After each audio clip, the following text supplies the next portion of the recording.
Bruchim habayim, welcome everyone to another edition of our shiur, weekly Parshat shiur with Zera Shimshon from HaRav Shimshon Chaim ben Nachman Michael Nachmani. We are studying Parshat Tazria together, and we're going to learn through Chidush Zayin, the 7th essay that he writes. And of course we know Tazria Mesorah is very much dealing with the inflictions of what we call leprosy, loosely translated as Mesorah. And it's a difficult, very intricate parasha, but Zera Shimshon starts with a phenomenal question. We know that the pasuk says, "Im yeh beor besaroset asapachat." If you have any of the types of sarat that the Torah discusses, or baheret, beor besorah nega sarat, you have beor besaro nega sarat. If you have this leprosy called infliction, vehuva el Aaron HaKohen, you have to come to Aaron HaKohen, or el achad mibanav HaKohanim, or to one of his children, the Kohanim. Now, the laws of Sarat are very intricate. When exactly it's considered Tameh, sometimes you have Kulo Afach Lavan Tahoru, if the entire thing turns Lavan, some of it is very intricate. You need to be a Tameh Hacham. But if you're the greatest world-class Tameh Hacham, but you're not a Kohen, you can't paskin it.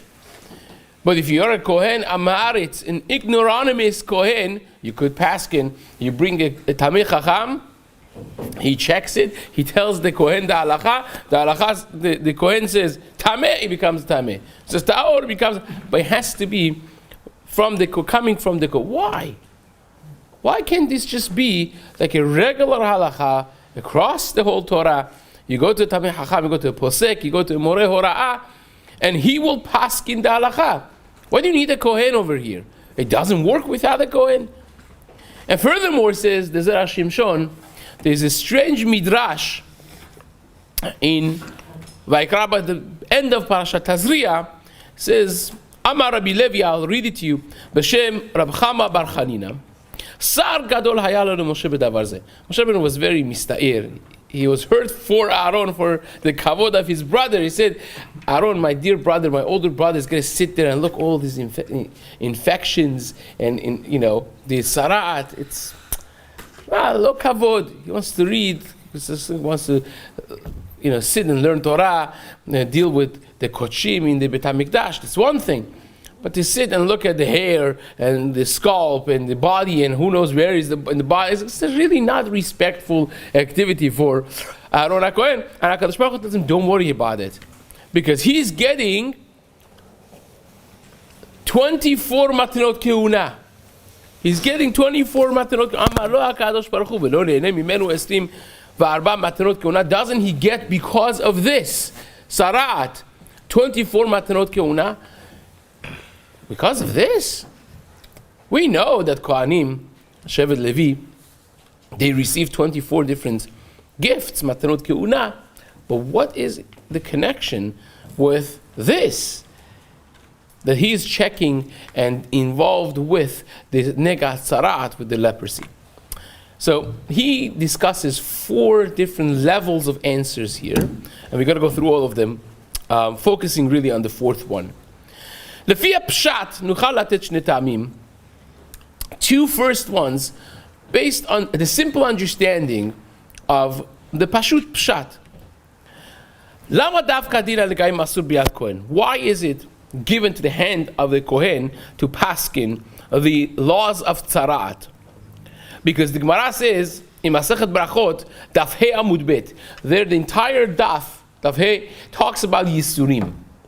And says the Gemara, negaim, when a person has to go through negat tzaraat or other negaim, it's mizbeach kapara. It's like an altar that achieves atonement, achieves kapara for the person. This becomes not just a regular yisurim, but it becomes a mizbeach kapara. It becomes like an altar for kapara.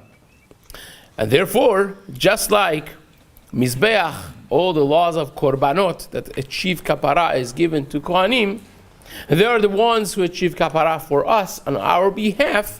So here also, when you have something that's tantamount and equivalent of Mizbeach Kapara, should be done by a Kohen. Fine. We understand that. We could relate to that. We don't have Korbanot without the Kohen. We don't have Kapara of Sara'at without the Kohen. That's very sensible. Fine. Ve'od yesh lomar, he says the second terutz. The Amram b'Midrash Rabbah, the Midrash says in Vayikra Rabbah in Parshat Tazria, our parasha, Lama nismecha korban leda etzel negaim. We have Isha ki Tazria ve'alda zachar. The parasha starts with that. A woman that gives birth and has to bring certain korbanot to the Beit HaMikdash. And immediately afterwards, it discusses the laws of tzara'at, of leprosy. And says the Midrash, why are they juxtaposed together? And says the Midrash, the reason is because Amar HaKadosh Baruch Hu ani amarti lecha heve korban leda. Because a person had to come to the Beit HaMikdash to bring certain korbanot, which parts of it go to the Kohanim. It's the support system of the Shevet of Keuna. And a person that doesn't bring it says, he doesn't bring his korbanot, chayecha shani matzricha lavo etzel kohen. I will make it that in a different way you're going to be needing to come to Kohen and bring korbanot. Shenemar ve'uva el Aaron HaKohen o achad mibanav HaKohanim. This has to come to Kohen. So therefore, you see from the Midrash that one of the reasons that the person would get tzara'at is because they did not bring the korbanot that they needed to bring to the Beit HaMikdash. Hashem says, one way or another, you go into the Kohen. This we see it earlier on, by the mitzvah of tzedakah says, Ish asher kodashav lo yiyu, a person that keeps the kodashim to himself, he does not give it to the Shevet Keuna and Leviah, the holy items that he has, the maaser, the teruma, and so on, and he's going to end up coming to the Kohen, says the Pasuk, for a different reason. So one way or another, you're going to come to the Kohen, Hashem says. This is like a beautiful thing. Someone said, in parentheses, like, where do you see the system of Kolel from the Torah? It's like a new thing, like a 60, 70 years old. I said, no, it actually says in the Torah itself. And he was very surprised. I thought, look, the Shevet, the entire Shevet, 1/12, 1/13 of Klal Yisrael, were basically teachers of the Torah. They were supported, not allowed to work the land. They didn't have land. They don't have any inheritance of the land, and they're supposed to be supported by the Torah, by the other Shvatim, and be completely focused and dedicated to enhance the education level of Klal Yisrael. They're the teachers of the Torah. They're the servers of the Beit HaMikdash, and so on. And if you really do the math, it comes out that they were very well supported, because just take the Maaser for yourself. The Maaser is like, imagine 12 other Shvatim, because Menashe and Ephraim are 2 Shvatim. There are 12 Shvatim giving 10% to the Shevet of Levi, and that's basically them ending up with 90%. They end up with 120%, right? And that's without 20%. It's just 10%. And tag on top of that the fact that Shevet Levi in numbers was smaller than half the size of the smallest Shevet. So really you have to double that. It will be 240% versus 9%. If you would do 20%, which would be the add up of the other ones, it will become 400. It will become like, the question really actually begs. I don't want to get into this whole topic, but the Torah says, Pat b'melech tochal. The Mishnah says this in Pirkei Avot. Kachi darka shel Torah. Pat b'melech tochal. Ma'im b'surat tishteh. Ha'aretz tishan. Chayesar tichye. B'torah ta'amel. You have to be sufficing with the minimum if you want to really excel in intellectual aspect of acquiring Torah. So why are you making them so rich? The Torah is giving them like a super support, not just the regular, minimal, bare minimum. And the answer is because if there is no kavod for Talmidei Chachamim, if the Klal Yisrael does not glorify every aspect of it, when the Kohen Gadol becomes Kohen Gadol, Gadeleu Meshelechav, the Pasuk says. So it has to be that level of kavod for the Kohanim, for the Leviim, in order to be able to be looked up to. And that's why Moshe Rabbeinu and all the other leaders, the Rambam writes, they have to be, well, for a Navi to be a Navi, one of the requirements is there has to be Gibor and Ashir.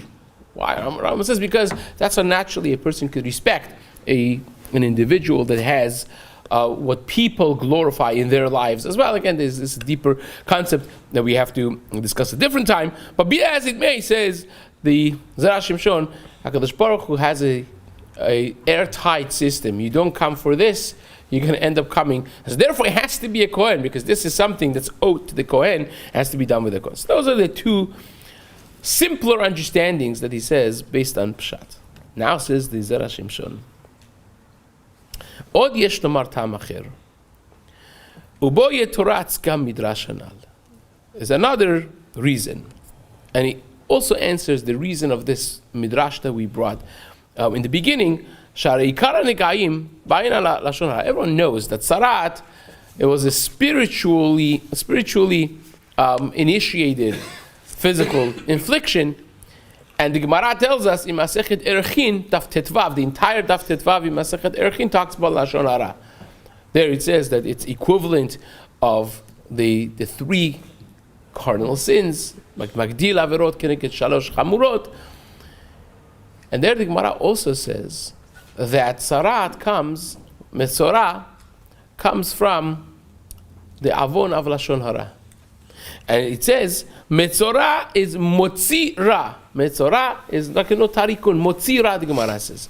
You are speaking negative, spreading negativity about a person.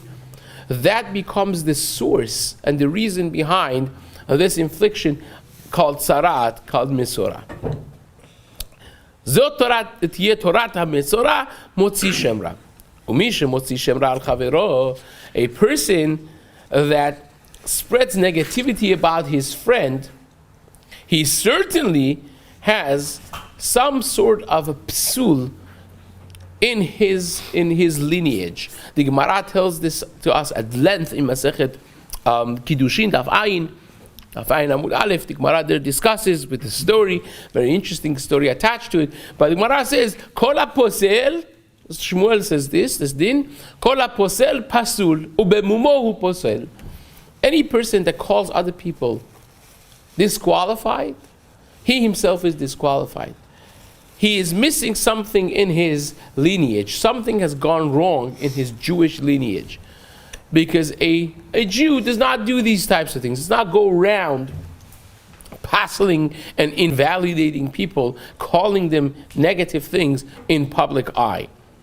So says the Gemara there, Ki hai debatki b'nei ma'arava, ki minsu tereh b'hadeh hadadi. In Eretz Yisrael, the way they check the families, if it's a family you want to marry into, if it's a family you want to do business with, be close with, how did they check? They would see if there's a fight between two people, who keeps quiet first?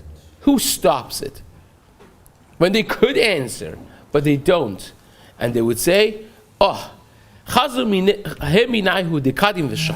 would see, check which one of them would be quiet first, and they would say, Amri hai miyuchas. This person is more miyuchas. It's from mishpachot miyuchasot. It's from the lineage, the properly lineaged Jewish families. And says the Gemara, HaRav, shtikuta de Bavel hainu yichasuta. In Bavel, that's how it was as well. They would keep quiet. And that shows a person that's not a fight, it's not a Baal Machloket. He does not hold on to strife and to division in the community. That's a person that's more miyuchas. Therefore, says the Zera Shimshon, genius. He says, one more piece. The Gemara says, right there in Kiddushin Daf Ayin Amud Bet, Gemara says, En HaKadosh Baruch Hu masher shechinato ela al mishpachot miyuchasot b'Yisrael. Right? Hashem does not reside his Shekhinah, but with the families that are miyuchasot, with the families that are properly lineaged after, Yaakov Avinu, properly lineaged, and those are the ones that become a base for the Shekhinah. So says the Zera Shimshon, the Rambam says that for Kohanim also is the same thing. That a Kohen that wants to eat Terumah has to be a Kohen that is from a Mishpacha Miyucheset. I read to you what he says. והרמב"ם פסק בפרק ו' מהלכות תרומות, הלכה ב', תרומה של תורה אין אוכל אותה אלא כהן מיוחס. A deoraita level truma, only a kohen miyuchas could eat. That you know for sure has been a kohen, and not just that his fathers were all kohanim after one another. Again, this is a subject that in past maybe 400 years has been debated, starting from the Maharashdam writing a tshuva whether or not the kohanim nowadays are all considered miyuchas or not. We know that the Gaon, who was a bechor himself, he kept on with every kohen that he bumped into. He did pidyon haben for himself, right, to make sure, because he didn't know until he did it from a Rappaport family. It was mishpachot miyuchasot. So the Magen Avraham writes in the halachot of benching Birkat Hamazon, it says, why is it that we don't give the benching to the kohen to bench first? That's the halakha. Shlomo says you have to do that. If you have a kohen, you have to give the benching to the kohen. It says maybe it's because we don't have a chazakah of kehuna the way it used to be. So therefore, you want to make sure that this is a mishpacha miyucheset of the kohanim, but it's not just the father after son or son after father being all from Aaron HaKohen. If a marriage of a kohen goes wrong, also the sons become halalim. If a kohen marries a zonah or a gerusha, the kids are not kohanim anymore, even though that they are biologically the sons of a kohen miyuchas, but now they're no longer kohanim miyuchasim. That's certainly true. So therefore, says the Zera Shimshon, HaKadosh Baruch Hu wants the kohanim to be dealing with this, because now that the fights come to them, if a son has sarat, it's a siman that he is a baal machloket, right? He's motzi shemra. He is blaming people, is spreading negativity about people, and now the kohanim all know to stay away from this person. Don't marry your son to the daughter of this fellow. It's not from mishpachot miyuchasot. You have to keep that purity of Zera Yisrael and the Zera Kehuna, and therefore HaKadosh Baruch Hu ties this together with kohanim, because they are the ones who have to be very mindful of who and who not is from mishpachot miyuchasot beIsrael. So the kohen that wants to marry into a regular Jewish family, now they know that this family had sarat in them. It's a problem. The kohanim should not be around a person that's baal machloket, that spreads negativity. So aside from the fact that kohanim, their job is spreading positivity. Aaron HaKohen was rodef shalom, ohev shalom, right? Ohev et habriot, mikarvan laTorah.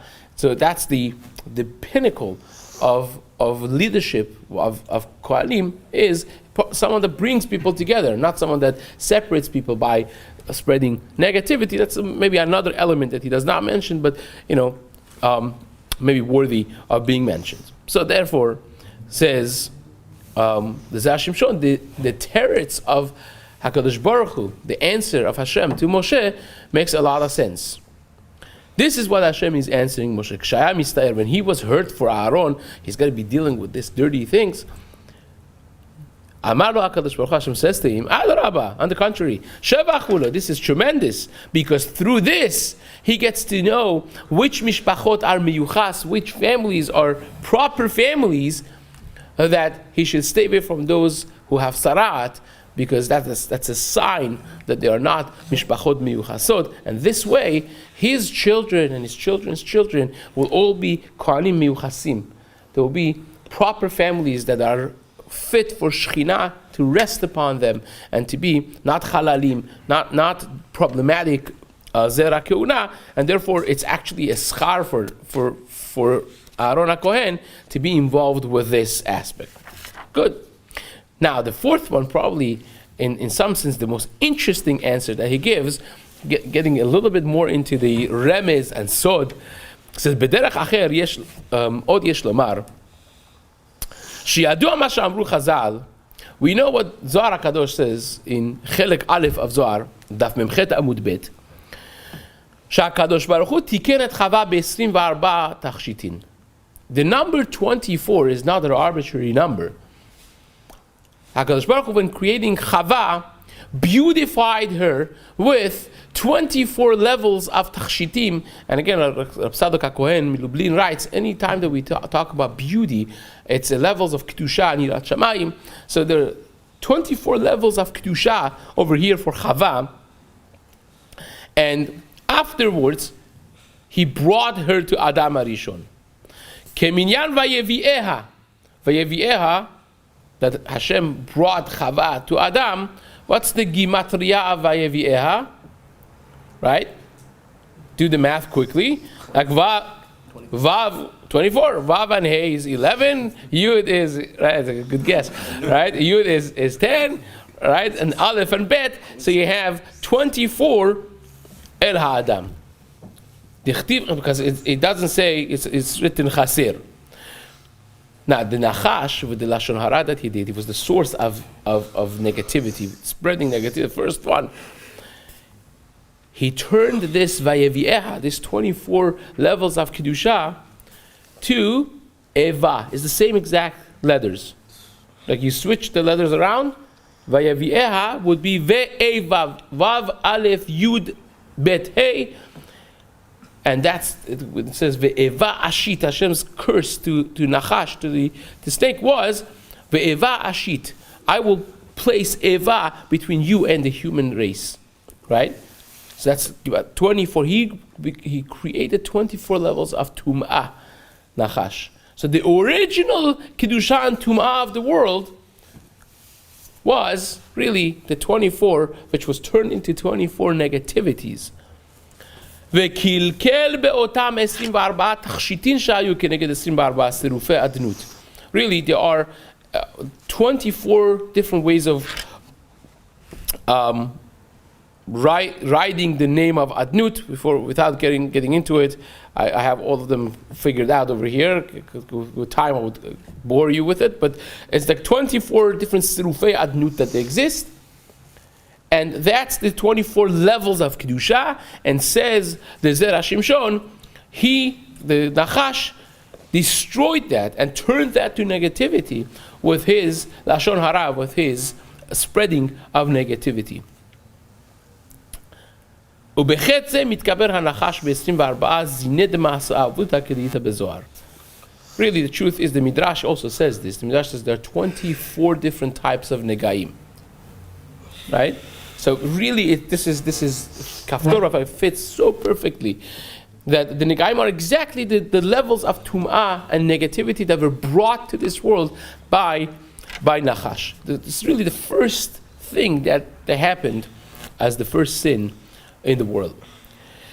And therefore, וכל כוונתנו בעסק התורה הוא לבטל כוחה של אלו 24 שכבר הנחש הטילם בחווה ובזרעה. With our involvement with Torah and with the mitzvot, all we're trying to do is to reverse this curse of Eva to positivity, to what it used to be. That's the tikkun. Olam tikkun is to fix what was ruined by Adam and Chava through the chet hanachash.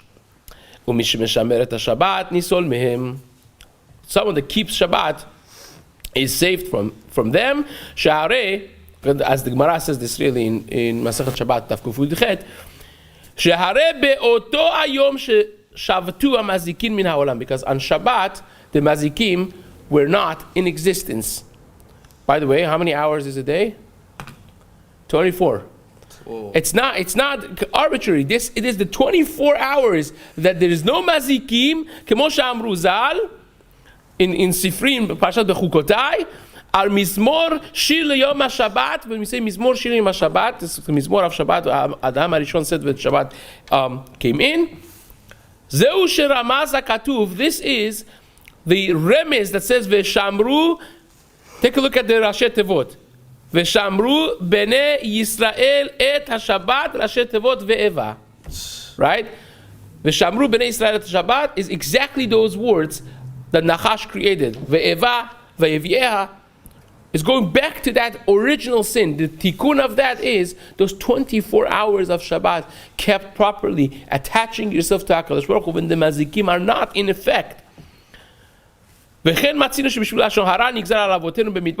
Another reason, why did we have to stay 40 years in the Midbar and didn't get right away to go to Eretz Yisrael and build the Beit HaMikdash and end the whole Galut and Mashiach will come, another Lashon Hara, right? The Chet HaMeraglim. That's exactly what happened. Every scenario fits the narrative. Says the Zera Shimshon, Uchtiv, and it says, Ufigrechem in the curse that they got, Ufigrechem, again, pay attention to the Rashi Tevot, Ufigrechem Vav, Atem Aleph, Yiplu Yud, Bamidbar Bet, Hazeh Hey, Rashi Tevot Ve'eva. Same thing. They were elevated to the level of Adam and Rishon before the sin. They messed up with the Lashon Hara, Ve'eva. Went back. They followed the Tum'ah of Nachash again with that negativity, spreading negativity of Mesorah, of Lashon Hara, Ubishvul Lashon Hara, Nami Charav Habayit. And we of course know that the second Beit HaMikdash was destroyed because of Lashon Hara, and the whole Gemara in Masechet Gitin Daf Nun Hey and Nun Vav and on, the story of Kamsa, Bar Kamsa, going and saying Lashon Hara to the Romans, the whole thing comes because of Lashon Hara, and therefore in Echa also, that we mourn the destruction of the Beit HaMikdash, Echa Yashva Badad Ha'ir, Eva. Same exact thing. ראשי תיבות איבה, ועיין במגלה עמוקות באופן ל"ט. Again, there's much more that could be said here. We're going to skip some of it, but just to end this in a proper way, the Midrash says there are 24 minei shchin. There are 24 types of shchin, of boils. Right? How many mishmarot of Kohanim did we have? 24. Exactly 24. 24 mishmarot of Kohanim. And the Kohen that brings it's all really Kohanim ochlim v'abalim mitkaprim, right? Which again, it says the Gemara says also there are 24 types of shchin or sarat of the infliction, and you have 24 groups of Kohanim kodesh connected that to offset the tum'ah that is caused by the averot of the people. So therefore, now it's in a deeper sense, the Kohanim have to be the people to deal with negaim, because they are the source of kedusha, of attachment to HaKadosh Baruch Hu, those whose life is dedicated to the Torah, and they really are there to offset the levels of tum'ah that are there. And that's why HaKadosh Baruch Hu is answering Moshe Rabbeinu and says, no, this is why you have the 24.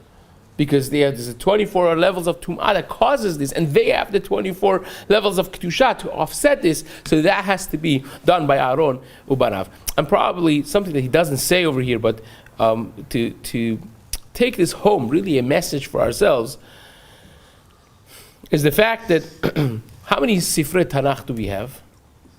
24. It doesn't bring this.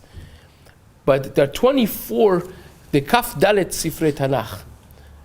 And that's the source of our Kedusha. And probably that's why it says, strangely in the Pasuk, Zot Torat HaMesorah. Why do you have to say Torat HaMesorah? Zot Torat HaMesorah. Because if you want to offset the Tum'ah of Mesorah, even when you don't have the Beit HaMikdash, that is really with the Kaf Dalet Sifrei Tanakh. The greatness of Kohanim was not just because they were born from Aaron HaKohen, it's because Ki Shiftei Kohen Yishmeru Da'at, because they were the learners of the Torah. Torah Yebakshu Mipiu, Ki Malach Hashem Tzvakotu. He is the teacher of Torah. Hence the Kedusha of a Kohen. And now that you don't have Kohanim, but we do have the Torah. We become a Kohen. It just means a person that holds an office. So it says Bnei David HaKohanim. David was not a Kohen. That's what I'm sure Yehuda. Kohen means a person that has a goal to follow, an office to hold. And we become Kohanim. Vatem tihyuli, the Pasuk says, you shall be for me, all of you. Mamlechet Kohanim vegoy kadosh. You are Mamlechet Kohanim, you're a nation of priests, a goy kadosh, a holy nation. How do you do that? With the Kaf Dalet Sifre Tanakh, with being involved and submerged in the Torah, in the Limud HaTorah, connected to it. It's not something that we do. It is who we are. Every moment of the day that we have time, automatically we're involved with the Torah. It's not something that we check a box. Okay, I went to my Amud Yomi, I did the daf. It is something that it defines who we are. We're connected with, and a person that gets connected with HaKadosh Baruch Hu in that way, Vatem hadvekim b'Hashem Elokechem, when you're davek with Hashem, chayim kulechem hayom. Mesorah is one of the 4 things that's called death. But pursuit of vitality is pursuit of Hashem. When you davek to Hashem, chayim kulechem hayom, is the exact opposite of Mesorah. Is real life when a person is connected with Hashem. So really, something that we could today, in 2024, we could relate to. We could attach ourselves with this message of the 24 levels of Kedusha. It's not just Shabbat. Shabbat is amazing. A person that learns in Shabbat, and the Ben Ish Chai brings from the Mikubalim, is 1,000 times more valuable than learning, in a regular day. 1 hour will be like almost 40 days of non-stop learning. But even during the week, when a person is connected with the Torah, you're connected to the source of life. With those 24, you're reversing the chet, the original sin of Adam HaRishon and Chava, bringing the ultimate tikkun to the world. Like the pasuk says, "Im lo briti yomam v'layla chukot shamayim v'aretz lo samti." The world would not stand without the Torah, and that's our zchut to pursue, Be'ezrat Hashem, and to merit to be connected with the source of our life. V'atem hadvekim b'Adonai Elohechem chayim kulchem hayom.